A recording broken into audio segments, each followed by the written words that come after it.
Well, hello to you. Welcome to the Book of Enoch. We're going through the Book of Enoch, verse by verse, because the Book of Enoch is by far the best example of what it'll be like in the days of Noah. And I want to start by saying I apologize. It has been a long time since I've filmed an Enoch episode, and many of you have asked about where has it been. But what God has asked me to do is film it from some sort of a cave. And it's very hard to find caves.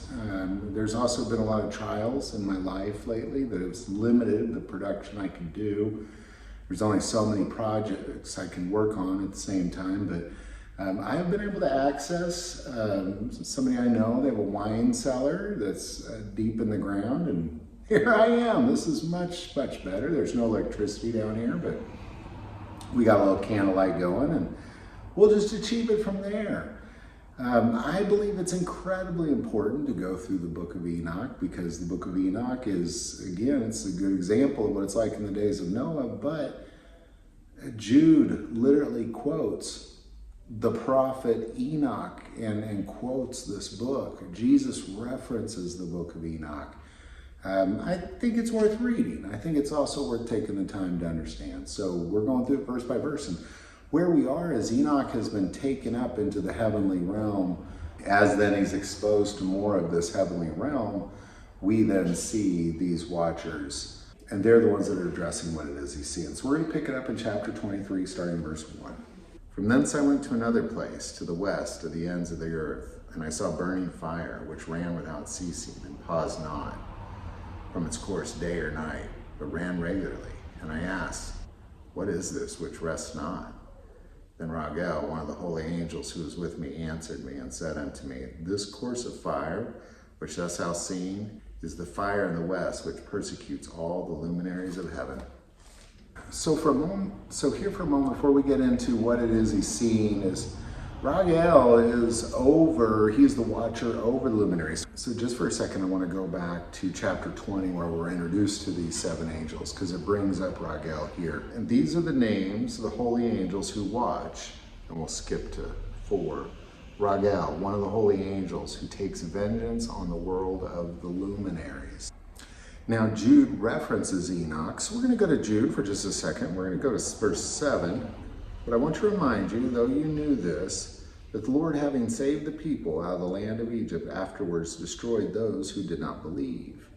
And the angels who did not keep their proper domain, but left their own habitation, he is reserved in everlasting chains, under darkness for the judgment of the great day.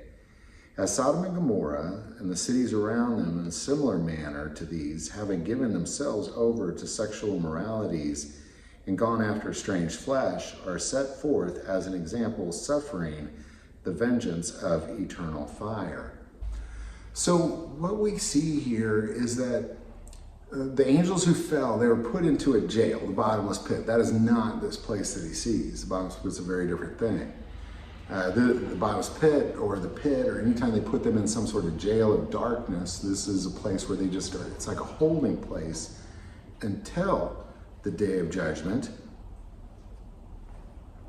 And these places in the luminaries, these places for the luminaries and justice for the world, taking vengeance on the world, is also the place for humans as well. So if we go to Matthew 25:41, where Jesus is talking about the end times, it says this, and he will also say to those on his left hand, depart from me, you cursed, into the everlasting fire prepared for the devil and his angels. So this is hell. This is what we're talking about. This is the lake of fire, not a lake of fire. It's the lake of fire. And Raguel is over that thing, the place of vengeance in the world of the luminaries, those fallen stars. And we can see how all this plays out. I'm going to go to Revelation 20, starting verse 14.